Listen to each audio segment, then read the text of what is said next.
요한복음은 네 복음서 중에 하나이지요. 마태, 마가, 누가 요 세 복음서를 공관복음 그렇게 얘기합니다. 한번 따라할까요? 공관복음. 공관복음이라는 것은 같은 관점에서 바라봤다라고 하는 의미에서 한 묶음으로 둡니다. 네 개의 복음서 중에. 그런데 요한복음은 그 공관복음에 포함이 되지 않습니다.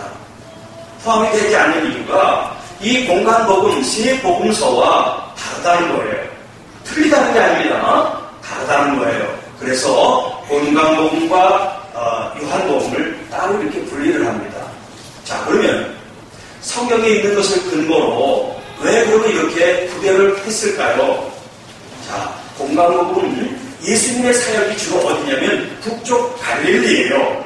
북쪽 이스라엘을 둘러 나누면 북쪽은 갈릴리 사마리아 그리고 남쪽인 유다 예루살렘을 중심으로 이제 나눠져 있는데 지형이 예수님의 활동 무대 사역의 무대가 주로 갈릴리 지방이에요. 공관복음 마태도 그렇고 마가복음도 그렇고 누가복음도 그렇습니다. 그런데 요한복음은 예수님의 활동 무대가 어디냐면 예루살렘이에요. 유다 남쪽 예루살렘을 중심으로 네 번이나 예수님이 그 예루살렘을 출입하는 그런 말씀이 등장합니다. 다른 복음서는 예루살렘에 들어가실 때는 십자가를 지시기 위해서 딱 한 번만 나와요. 그런데 이 요한복음에는 예수님이 예루살렘을 중심으로 사역을 하셨다는 거예요. 네. 자, 그리고 공관복음에는 하나님 나라, 천국 이런 단어가 초점이 돼서 가르치고 있습니다. 하나님 나라가 중심이에요. 그런데 요한복음은 하나님 나라라는 말이 한 번 등장할 정도로 그 단어에 쓰임새가 없어요. 그럼 어떤 단어를 많이 사용할까요? 생명, 영생이라는 단어를 많이 써요. 한번 따라서 조회.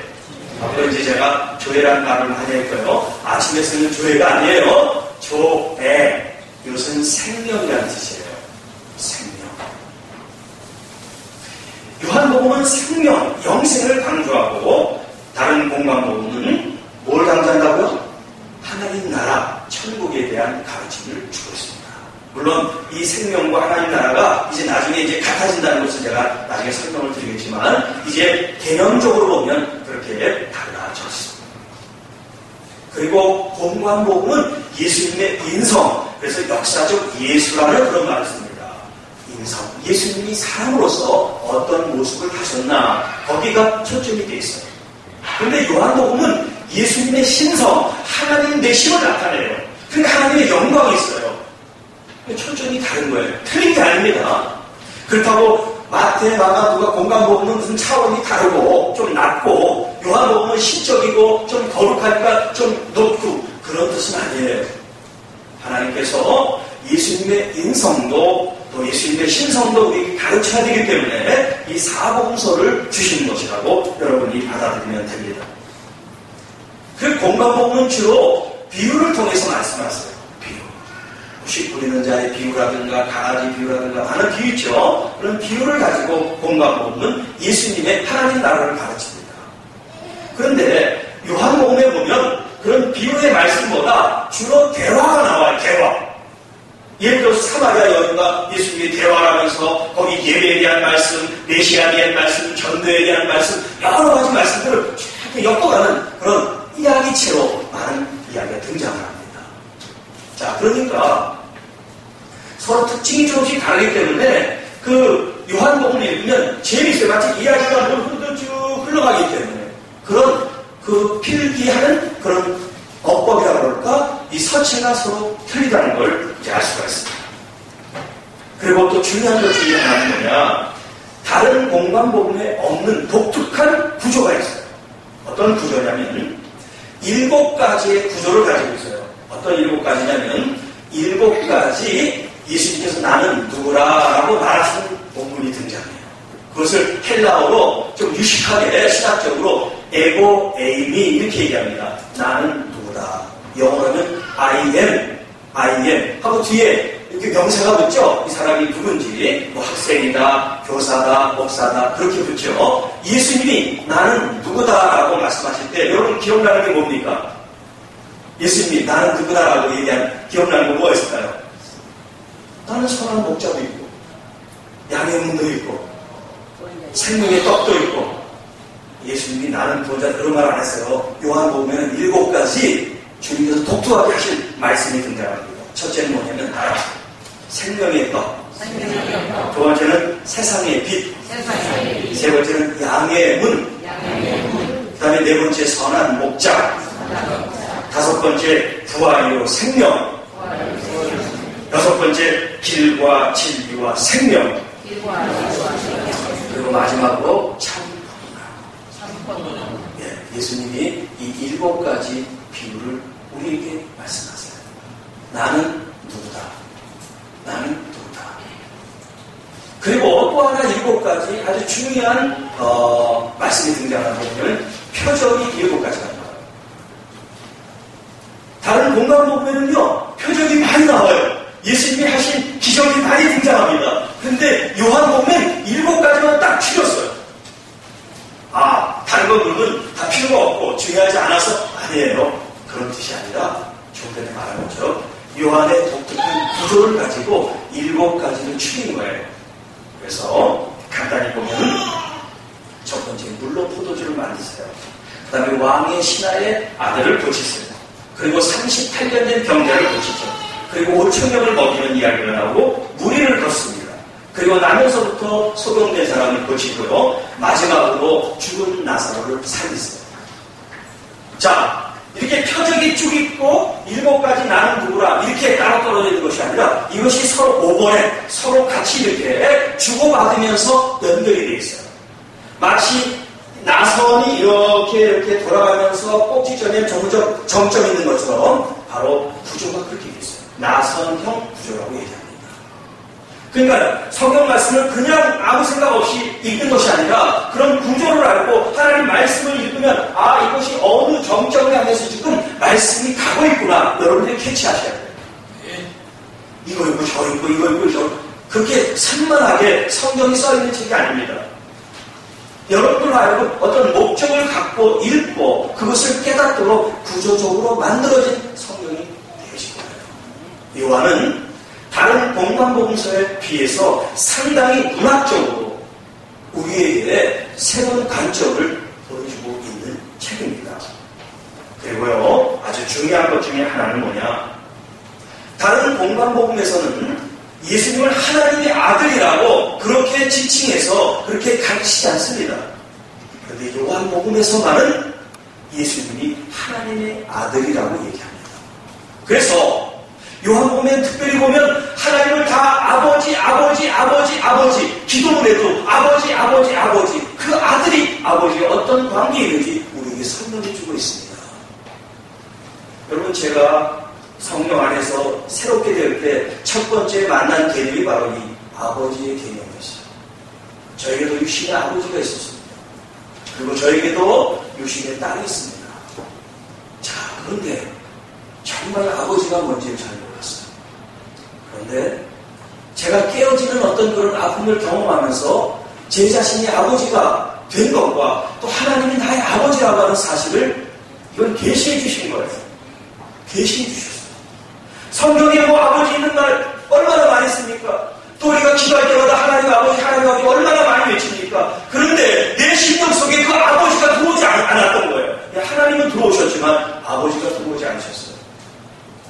바로 이 요한 사도는 이 요한복음을 통해서 하나님을 아버지로 우리에게 가르치고 있어요. 한번 따라합시다. 아버지.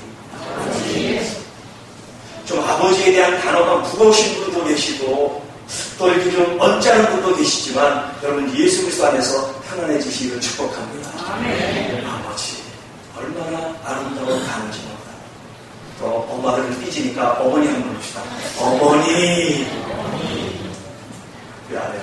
다시 어머니.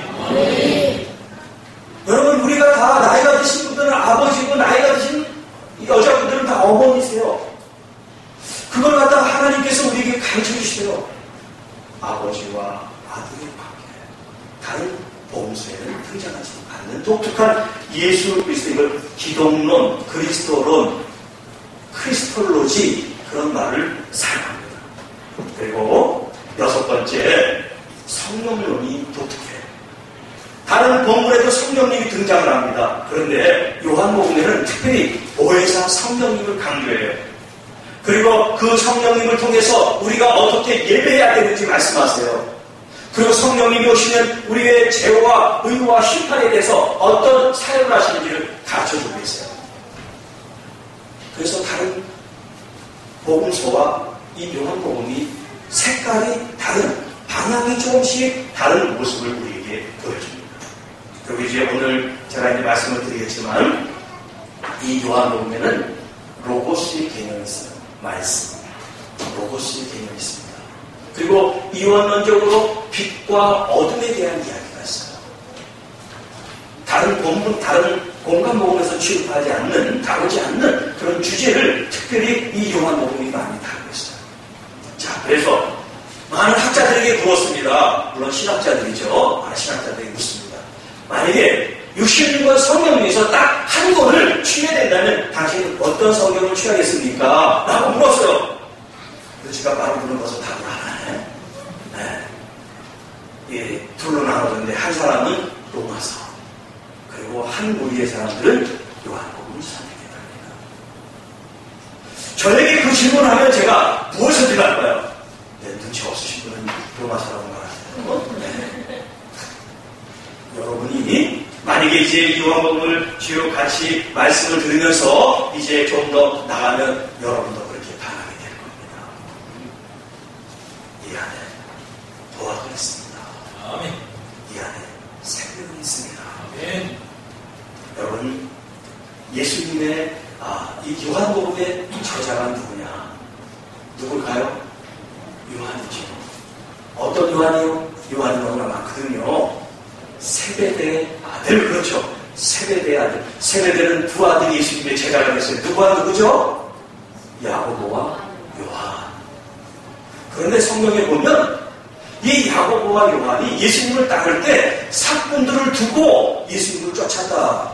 그 말은 뭐냐면 다른 사람들은 자기가 그물을 닦고 자기가 고기를 이렇게 낚는 어부의 역할을 했는데 이 야고보와 요한은요, 부자라서 하인들을 두고 그물질을 했던 그런 어부예요. 그러니까 그 어촌에 아마 유력한 사람이었던 것 같아요. 자, 그런데 여러분, 이 두 아들이 말이죠, 첫 번째 형 야고보는 사도행전에 보면 사도 중에 제자, 12 제자 중에 첫 번째로 순교한 사람입니다. 뭘 했다고요? 순교했어요. 그런데 이 지금 이 요한복음을 쓴 동생 요한은요, 다른 제자 사도보다도 엄청 오래 살았어요. 90세 이상까지. 형은 일찍 죽었는데. 그래서 요한복음을 반모선에 기록한 사람이 바로 이 사도 요한입니다. 자, 그런데 형은 일찍 죽고 동생은 오래 살았는데 예수님이 계신 그때 어떤 일이 있었냐면, 예수님이 나는 이제 고난을 받고 이제 십자가를 얘기 안 하고 고난을 받고 내가 죽으면 다시 내가 3일 만에 다시 살아나겠다라는 말씀을 주신 적이 있어요. 그게 마가복음 10장에 등장을 합니다. 그때 말씀이 떨어지자마자 이 세베대의 두 아들이 예수님께 이런 청탁을 합니다. 우리가 부탁을 하면 무엇이든 다 도와주세요. 그렇게 예수님께 권합니다. 그래, 말을 해봐라. 무슨 말이냐? 그랬더니 무슨 말 하냐면, 주님이 영광을 얻는 그 순간에 우리 형제를 주님 좌우편에 앉게 해주세요. 그럼 다른 제자들은 뭐가 됩니까? 수제자 베드로는 어떻게 되는 거예요? 신참이 밟고 올라가겠다는 얘기니까. 속된 말로 하면 자기의 야망이 컸던 제자들이었어요. 다른 사람은 눈에 보이잖아. 우리 형제만, 우리 식구만, 우리 가족만 잘 되면 되는 거야. 예수님의 제자라고 하는데 그랬던 사람이 세베대 두 아들 야고보와 요한입니다. 십자가를 경험하기 전까지는 그랬어요. 욕심으로 살았습니다. 인간 중심인 마음으로 살았어요. 그런데 예수님의 십자가를 보게 됐어요. 예수님이 고난 가운데 다시 부활하신 분을 만나게 됐어요. 그 다음부터는 바뀌고 편하게 삶을 삽니다. 죽으면 죽으리라. 과거에는 예수님의 영광 가운데 그 영광 가운데 우리가 함께하기를 원합니다. 그러나 그가 예수님의 십자가 부활을 경험하면서 우리도 주님과 함께 죽기 원합니다. 그런 마음 때문에 이 야고보가 먼저 순교를 하게 됐어요. 여러분, 순교는 수치가 아닙니다. 순교는 영광이에요. 자, 그리고 이 요한이라는 제자는요, 예수님과 얼마나 친밀한 제자인지 몰라요. 성경 보면 예수님의 가슴에 안겨있는 제자가 바로 이 요한이라고 말합니다. 12 제자 가운데 누구도 예수님의 품에 안긴 사람이 없어요. 그런데 이 요한만이 예수님의 품에 안길 정도로 예수님과 친밀했다. 예수님이 마지막 식탁을 하시면서 우리 중에 누가 나를 배반할 거다, 그렇게 얘기할 때 베드로는 저 멀리서 직접 물어보지 못하고 눈치서 합니다. 요한한테, 야, 예수님한테 물어봐. 네가 친하니까 네가 물어본 거 다 대답할 거야. 그러는 겁니다. 예수님이 그렇게 가까운 제자였어요. 그렇게 가깝기 때문에 그가 오래도록 하나님의 계시 가운데 살아서 요한 서신 또 요한 계시록을 우리들에게 말씀을 남겨주게 되었다. 여러분, 이 세베대라는 이 아버지가 한 아들은 일찍 보냈지만 한 동생 아들은 이렇게 오래 살면서 하나님의 그런 말씀의 계시를 풀어본다는 그런 가족의 이 영적으로 얼마나 그 감사와 또 기쁨이 넘쳤을까요? 여러분, 자녀를 키울 때 비록 혈기가 있고 야망이 있었지만 그래도 깎이고 다듬어지면 놀랍게 쓸 수 있습니다. 버릴 자녀가 아무도 없어요. 여러분, 여러분의 자녀들이 여기 등장하고 있는 이 야고보와 요한 사도와 같은 정말 주님 앞에 온전히 멋있게 쓰임받는 자녀들이 되도록 기도하실 수 있기를 축복합니다. 자, 여러분, 이 요한복음을 왜 기록하고 우리에게 남겼을까요? 마지막으로 질문을 하고 제가 이제 본문을 말씀을 드리려고 합니다. 요한복음 20장 31절에 이렇게 말씀합니다. 오직 이것을 기록하면 너희도 예수께서 하나님의 아들 그리스도이심을 믿게 하려 하며 또 너희도 믿고 그 이름을 힘입어 생명을 얻게 하려 합니다. 자, 여기 아주 중요한 단어가 등장합니다. 그것은 하나님의 아들 예수 그리스도라는 거예요. 그리고 믿음이라는 단어가 나오고 생명이라는 단어가 나와요. 여러분, 성경 전체 요 세 단어만 하면 끝이에요. 자, 저기 보세요. 예수는 그리스도 1, 두 번째는 믿음, 세 번째는 생명. 요 세 가지가 성경 전체를 아우르고 그 핵심 단어라고 말할 수 있습니다. 자, 오늘 여러분 우리가 신앙생활하는 것은 바로 예수 그리스도를 믿는 거예요. 그리고 믿음으로 말미암아 어떤 열매를 생명의 삶, 생명의 열매를 지금 살아가고 있는 거예요.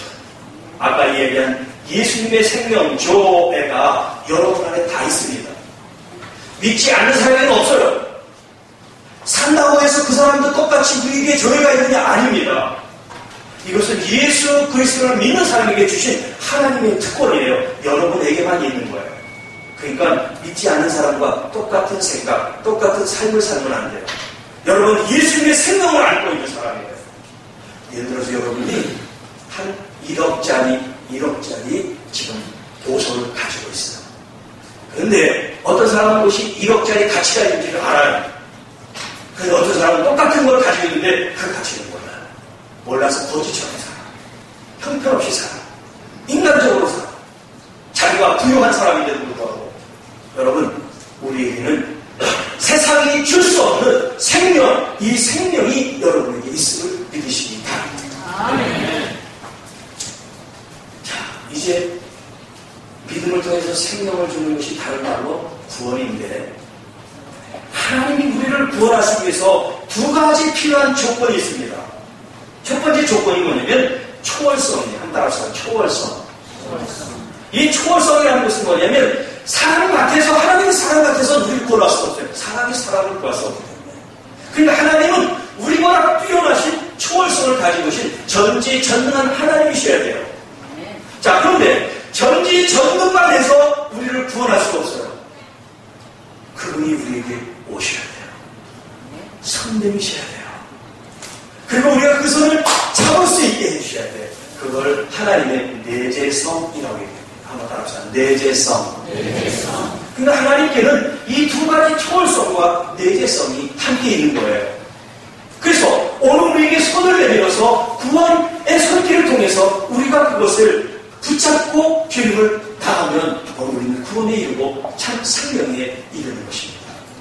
자, 그런데 이제 오늘 본문으로 들어가겠습니다만 이 땅이 어떤 상태냐? 예수님이 오시기 전 그 상태가 어떤 상태냐면 어둠으로 가득한 상태였어요.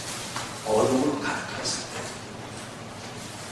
창세기로 얘기하면 여러분 오늘 이 요한복음 1장 1절 첫 단어가 뭡니까? 태초에 따라합시다. 태초에 한번 생각하는 게 뭐죠?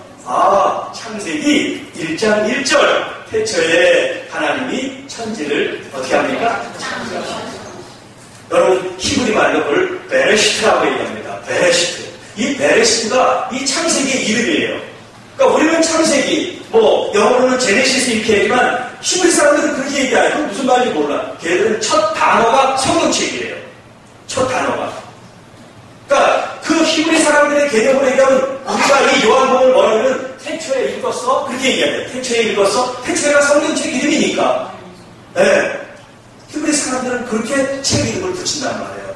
첫 번째 나오는 단어가 그 책의 이름이에요. 베레시트. 태초에 영어로는 in the beginning. 이게 바로 창세기예요. in the beginning 읽었어? 창세기라구나. 그렇게 얘기하는 거예요. 베레시트. 그런데 오늘 이 요한복음은요 히브리어가 아니라 헬라어이기 때문에 엔아르케라고 얘기합니다. 엔아르케. 이것도 똑같이 in the beginning이에요. 그런데 의미가 달라요. 영어랑 우리 한국은 태초에라고 하는 번역은 똑같은데 의미가 완전히 달라요. 자, 정신 차리고 여기서 왜 다른가? 창세기 1장 1절에 태초에라는 건 뭐냐면 하나님이 창조하신 그 시점을 얘기하는 거예요. 창조의 시점. 자, 그런데 요한복음의 이 태초라는 것은 뭐냐면 이 창세기의 시점 넘어 있습니다. 너무. 그러니까 폭으로 따지고 길이를 따지면 누가 더 긴 거예요? 요한복음의 태초가 더 긴 거예요. 창세기는 시작을 우리에게 알리지만 요한복음의 태초라고 하는 것은 그 시작을 뛰어넘는 근원적인 때를 말한단 말이에요. 자, 그러니까 우리가 이 성경을 이해할 때 그 폭과 그 깊이가 어떤지를 여러분이 아셔야 돼요. 요한복음은 우리가 헬라어 원어를 읽지 않아서 그렇지 그 말씀 엔아르케 거기서부터 시작하는 하나님의 참 근원적인 그것부터 말씀이 계셨구나. 이건 그냥 태초에 말씀이 계셨는 얘기 아니에요. 근원적인 그 태초 그때부터 하나님의 말씀이 계셨대 이런 거예요. 아멘. 여러분 우리가 만약에 합창단이나 오케스트라를 얘기한다면 기승전결이 있어가지고 잔잔하게 벨 높낮이가 있고 가다가 그 후반부에 꽝 터뜨려주는 그런 구조가 있겠죠. 보통이 그러니까. 그런데 오늘 이 본문을 이 곡으로 따지면 그게 아니에요. 처음부터 꽝꽝꽝 때리는 거야. 모든 악기들이. 노래 좋네요. 대단하십니다. 네, 모든 악기가 한 번에 꽝 우린다고 생각해 보세요. 보통 띠리리리 하고 띵 이렇게 하잖아요. 그런데 척합니다. 모든 악기를 동원해서 꽝 울린단 말이에요. 나만 흥분된 것 같아. 어쩜 좋아. 이런 심정을 여러분이 좀 아시라는 뜻으로 내가 이렇게 얘기를 드리는 거예요. 대초에 하나님이 우리를 이렇게 사랑하시는데 그때부터 시작하셨구나.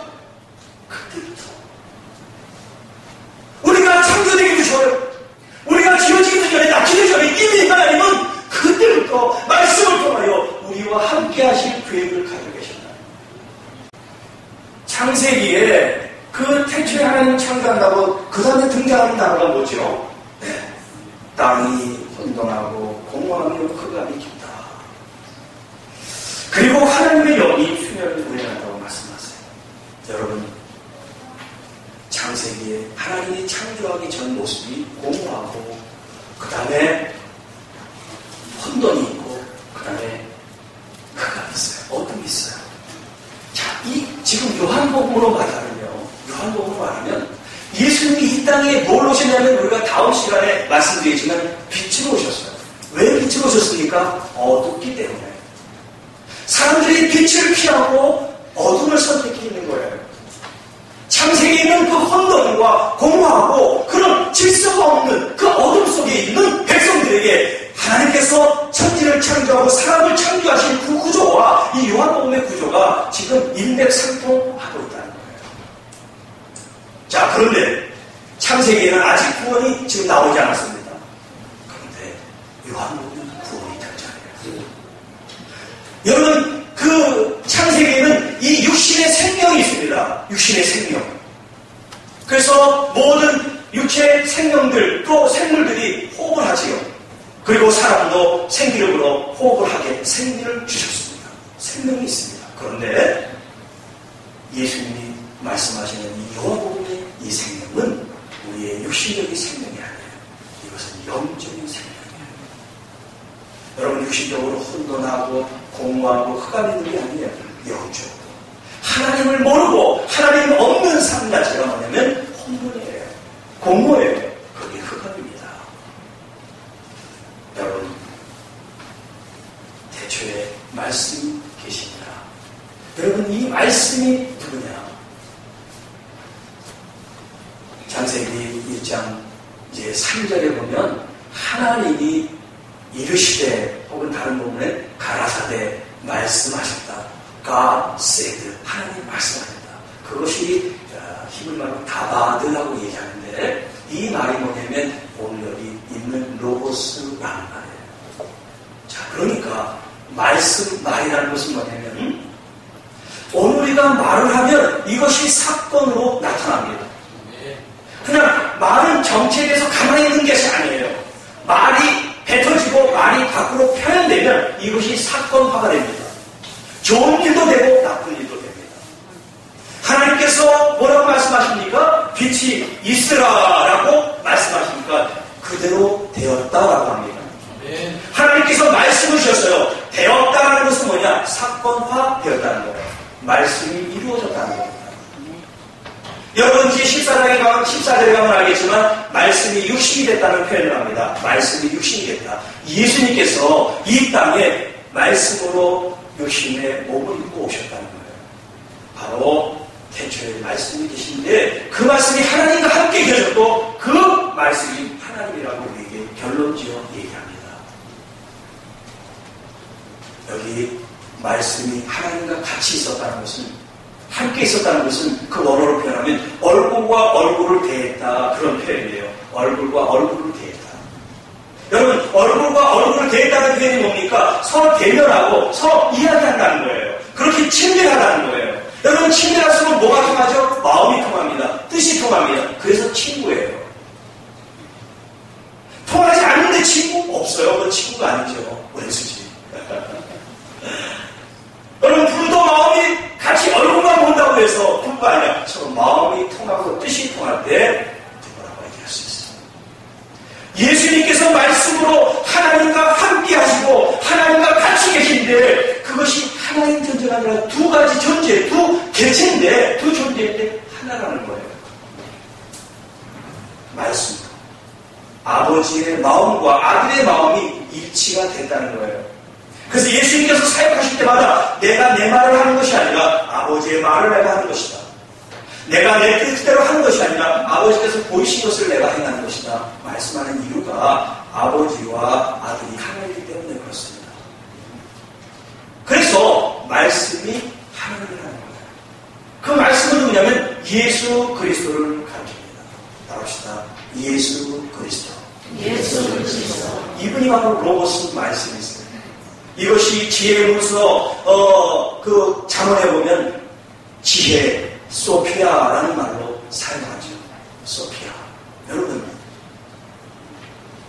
예수님께서 이 땅에 뭘 오시면 말씀을 오셨어요. 그래서 말씀을 들을 때 뭐가 생긴다고요? 믿음이 생긴다는 거예요.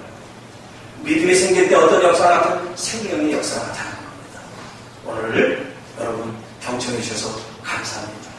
여러분 마음속에 이 말씀이 현재화되고 사건화돼서 이제 아름다운 열매를 맺어가기를 축복합니다. 네, 이거는 다음 시간에 또 말씀을 계속해서 드리도록 하겠습니다. 자, 요점 정리 간단하게. 요한복음은 다른 복음서와 좀 다르다. 요한복음은 창세기의 구조를 가지고 우리에게 말씀하는데 이 요한복음의 이 스타트는 뭐냐? 하나님의 아들 예수님이 말씀으로 이 땅에 오셨다는 것을 아주 철범하고 아주 화려하고 그리고 아주 엄숙하게 선언하는 말씀으로 시작한다. 여러분 오늘도 여러분 말씀 속에 우리 주님을 사모하고 주님과 함께 승리하시기를 축복합니다.